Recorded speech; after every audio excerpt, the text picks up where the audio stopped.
My name is Edmond Yakani, Executive Director of CEPO.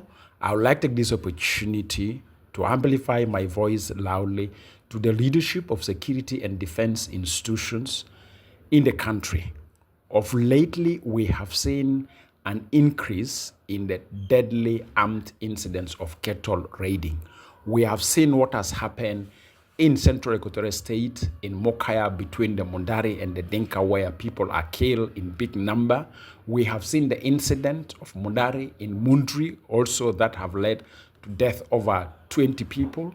We have seen the incidences in Tonj North, Tonj South, and then in Chebet, in Lakes State.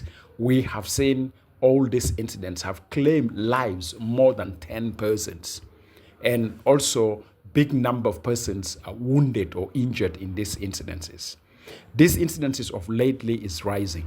In our early warning system, we have seen a decline of deadly armed cattle raiding some years back. But lately, early this year, and now in the month of February and March, we have seen a sharp increase in the incidences of armed deadly cattle raiding. There's a need for our security and defense institutions to consider the factor that might have triggered the raid and respond to it. But at the same time also, I would like to appeal to the leadership of the Council of States and the National Parliament to have a specific focus why now these incidences are scaling up among our communities. And now it's getting to areas that traditional doesn't have incidences of deadly cattle raiding, like Yei River County. Now we have seen in some parts of Central Equatorial State, we have seen similar incidences in Mundri, and now we have seen the rise again in some parts of Warapi, specifically the greater Tonj area and Gugurial area, and now we have seen also in Lex is resuming. This is disturbing and this is worrying. Therefore, we appeal on the leadership of the defense and security institutions to take this rise seriously. In a second note, or in a separate note, I'd like to bring to the attention also of the security and defense institutions, specifically in Juba City. We have seen again rise in the criminal armed incidences.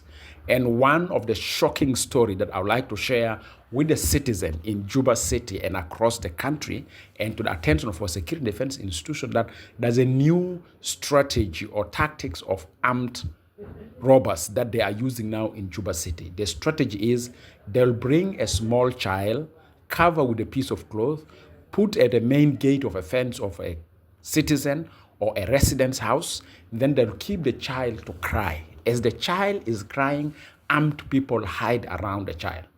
If you tend to come out from your compound in order to follow why is this child crying at my gate, or why is this child crying in the neighborhood, then you want to see what happened this particular odd hour that a child is crying, you come to realize that actually some people who are armed will ambush you and they will immediately rob you. Now, more than 10 incidences of a such nature were registered. Therefore, I'm calling upon the security and defense institution leaders that they should draw attention to that, specifically these security units that were established, known as sectors. They should pay attention to this development. It's a new development in Juba City. It may be rolled out of the country. So my advice to citizens in Juba City that if you see any child crying at your gate in an odd hour, don't temper to come out without any precautions.